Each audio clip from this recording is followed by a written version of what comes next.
배준영 간사께서 의사진행 발언 신청이 있었습니다. 배준영 간사입니다. 안건 상정에 앞서 의사진행 발언하겠습니다. 오늘 회의에는 여야 간 합의되지 않은 법안들이 다수 상정되었습니다. 우리 국민의힘은 이런 일방적인 의사진행에 깊은 유감을 표하며 다음과 같은 이유로 해당 법안들에 대한 상정을 절대 동의할 수 없음을 말씀드립니다. 먼저 대통령 제2요구 권한 행사에 관한 특별법은 절차부터 틀린 첫 단추부터 잘못 끼워졌습니다. 동 법안은 헌법이 보장한 대통령의 제2요구권을 제한하는 제정법입니다.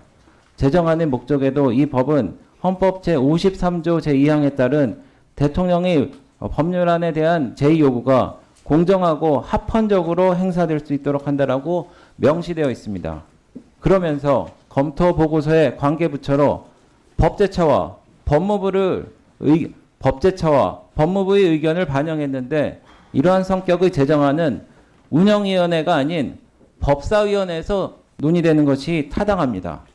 만일 제정안의 국회에서 제2요구 제안 의견서를 송부해야 된다는 조항 때문에 국회 사무처 소관이라고 생각하여 운영위원회에 회부한 것이라면은 제정안에 대한 이해도가 매우 낮거나 다른 의도가 있다고 의심할 수밖에 없습니다.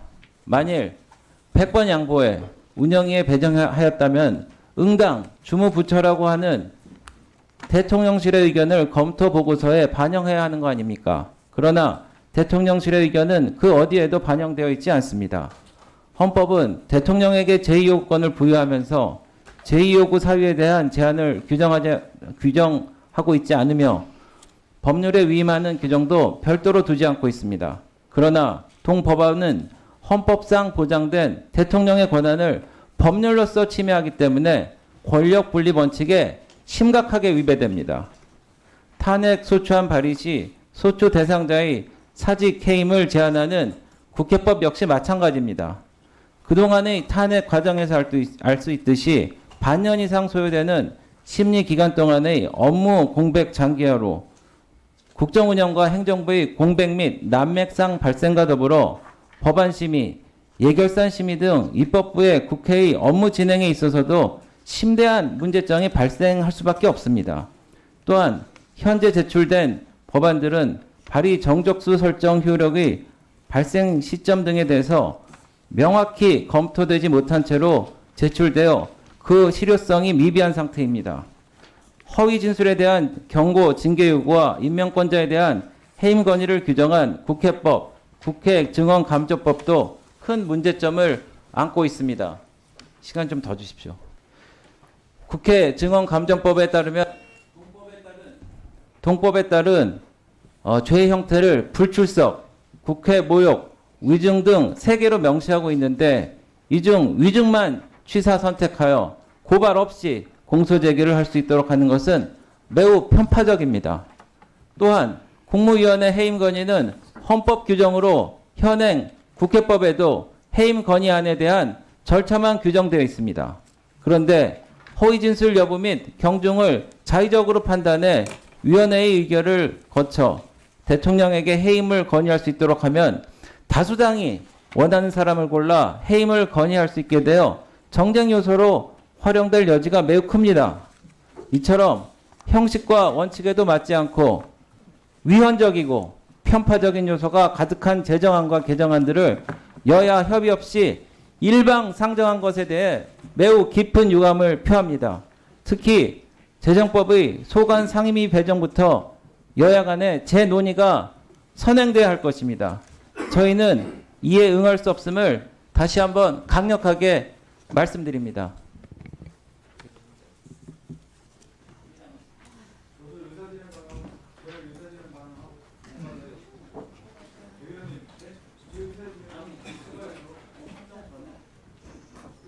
상정은 했고 의사진행 발언해 주세요.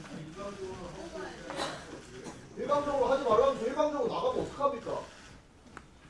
앞뒤가 같아야죠.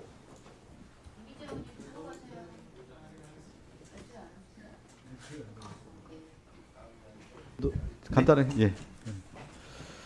우리 국힘당의 배준영 수석이 여러 가지 얘기를 했는데요. 국회 이제 운영위가 어떻게 운영해 왔는지에 대한 관례들이 있습니다. 그 관례를 따랐고요. 또 하나는 그 관례의 협의를 통해서 배준영 수석과 국회 운영위를 어떻게 운영할 것인지에 대해서 전체적으로 간사 간에 합의한 내용이 있습니다. 그게 뭐냐면 법안을 상정하는 경우에는 숙려 기간을 고려해서 일괄 상정한다라고 돼 있습니다. 그러니까 국회의 오랫동안 전통 관례상 숙려 기간이 지나면 법안에 대해서는 일괄 상정하는 것으로 돼 있고요. 그것을 준해서 저희가 이제 국회 운영위가 구성됐을 때 여당인 배준영 수석과 함께 합의한 내용이 뭐냐면 그 관례대로 따르자 해서 법안을 상정하는 경우에는 일괄 상정한다 이렇게 돼 있습니다. 그렇지만 지난번에 저희가 이제 국회 운영위가 열렸을 때 여당 간사가 몇 가지 법안에 대해서 좀 상정을 해주지 안 했으면 좋겠다라고 하는 부분에 대해서 저희들이 좀 수용해줬고 다음번에는 상정합시다 이렇게 또 합의가 됐던 것이죠. 그래서 오늘 운영위가 열려서 자연스럽게 나머지 법안 지난번에 올리지 못했던 법안에 대해서 일괄 상정하는 것이 국회 관례고 또 배준영 수석과 저희가 여야 간의 충분한 수기와 합의를 통해서 이뤘다. 그런데 이제 일방적으로 법안에 대한 내용에 대한 관련된 부분에 대해서 부정을 하면서 이 상정 자체가 잘못됐다고 얘기하는 것은 언어 도단이라는 말씀 좀 드리겠고요. 뭐 여러 가지 법안을 얘기하는데 보통 일괄 상정된 법안은 그 소위로 넘어갑니다. 운영 개선 소위에서 저뿐만 아니라 그 여당인 배준영 수석 또 여당의 의원들과 함께 충분한 논의를 통해서 이 법에 대한 타당성을 논의하는 자리가 있기 때문에 그동안 국회 운영위원회에서는 운영 개선 소위에서 일괄 상정한 법안들을 논의해왔다 이렇게 보시면 되겠고요. 간단히 그 법안 관련된 장황하게 좀 말씀드리는데 대통령의 제2요구 권한 행사에 관한 법률안 같은 경우는 그동안에 대통령과 관련된 제2요구권 그러니까 자신과 자신의 가족과 관련된 부분에 대해서는 누가 대통령이 제2요구권 거부권을 행사했습니까? 이 부분 그러니까 견지와 균형의 원리에 맞지 않은 것이죠.